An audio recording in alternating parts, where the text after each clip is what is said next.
me personally, getting the tā Vaka is, for me, it's like an armor. It represents my identity, it represents who I am, coming from Tonga. But it also represents a lot of things as well, and history. So, that symbolizes for me what the tā Vaka represents myself.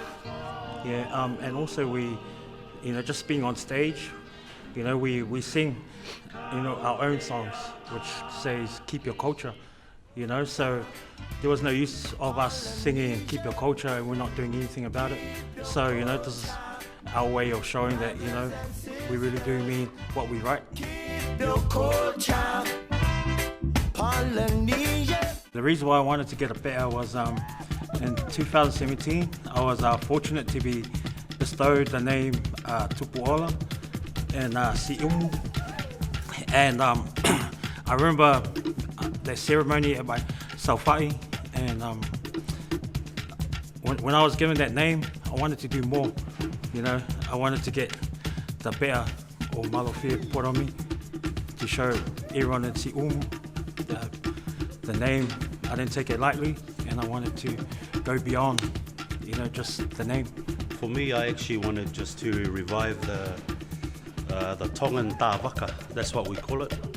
Back in the 1800s,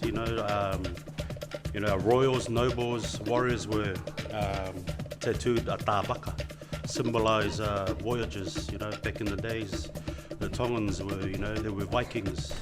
So this symbolizes power, strength, and has been lost for over 2,000 years. So just wanted to revive it.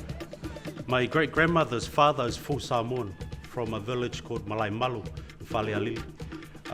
So that's where the connection is.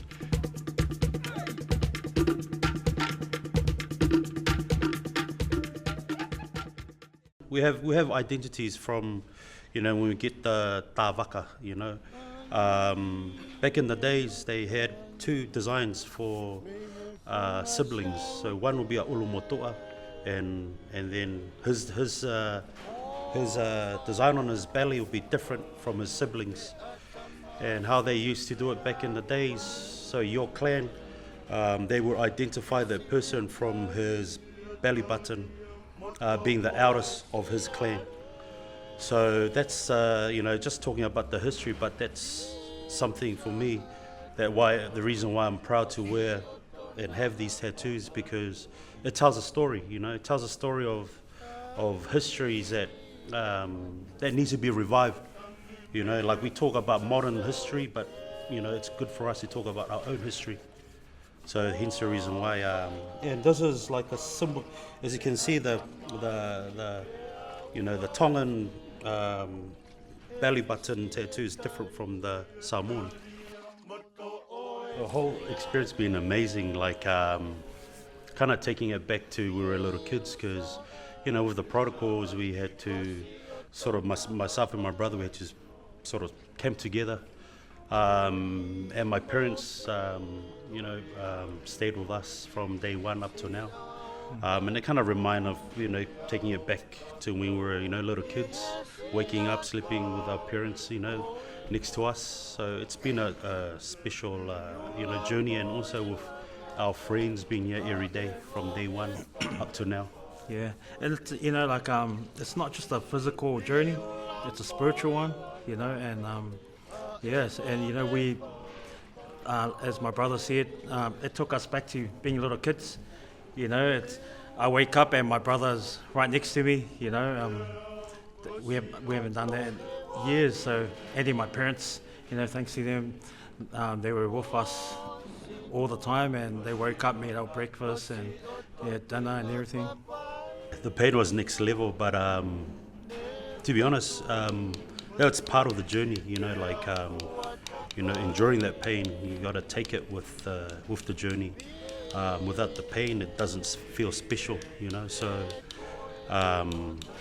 for me, I'm sometimes thinking back in the past, thinking from when I came from Tonga to New Zealand at a very young age, thinking about my grandparents at one stage. So, it was really a spiritual journey for us, for me personally. Yeah, the pain, pain was everywhere.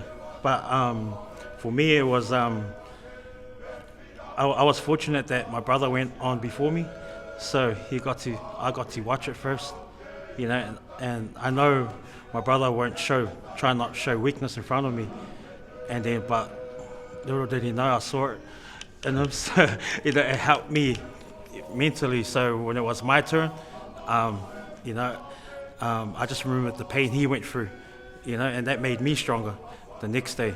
And I think that's what it was. And I'm really fortunate to do it with my brother. I felt his pain, and he felt my pain, and yeah, you feel lost when you look around, lying there, and you don't see him around. So yeah, it was awesome. Yeah, and also, you know, like talking about the pain and the journey, you know, like we'll wake up, and I'll mention it to him, you know, how was your, you know, how we feeling with sleep, and we would, you know, it's funny because we would feel the sort of the same pain, you know, but also too having people support that actually kind of lift our spirits up, you know, when you see the familiar faces here, gives you a kind of like a boost. For me, yeah, it was just the legs, just this area here. That was that's the one I suffered the most on. Yeah, but I know how to treat that now. Don't skip leg days. We don't usually hold hands. Yeah. But you know, you get to that level where you can feel his pain, because you know I would go first, and the next day I know which parts of the body that will, you know, we'll feel it the most.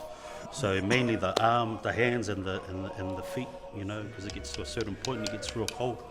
So you got to try and, you know, keep it warm or for you know. So yeah. And we have that tough brotherly love, you know. So like we love each other to death, but we just won't shake hands and, you know, like hug each other.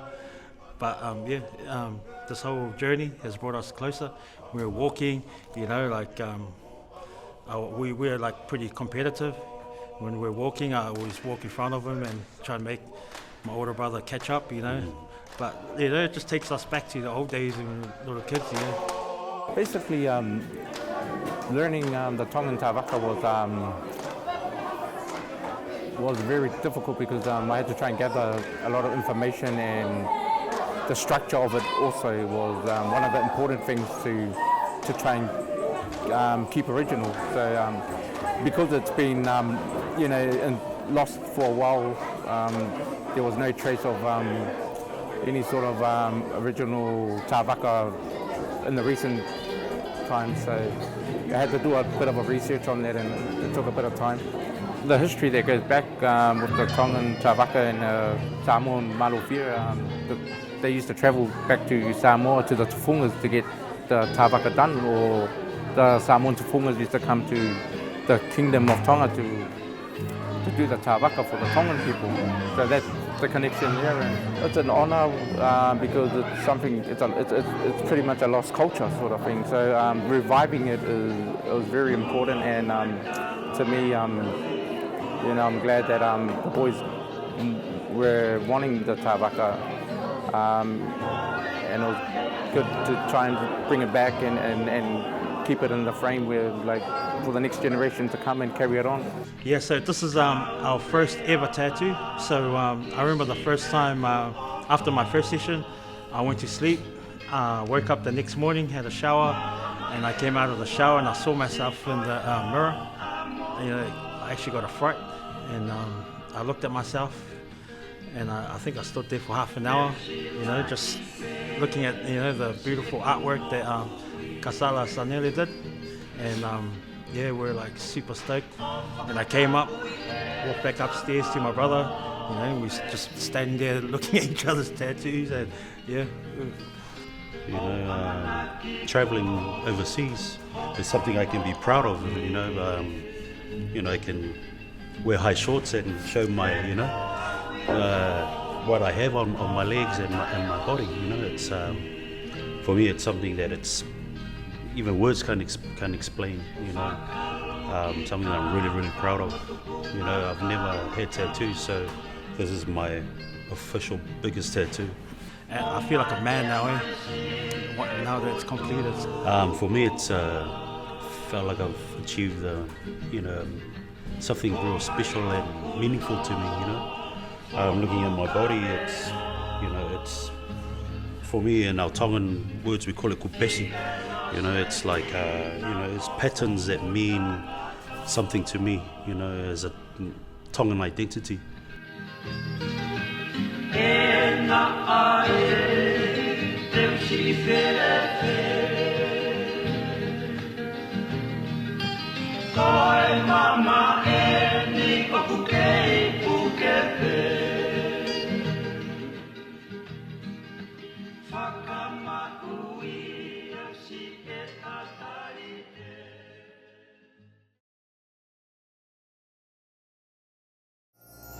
Supporting local content so you can see more of New Zealand on air.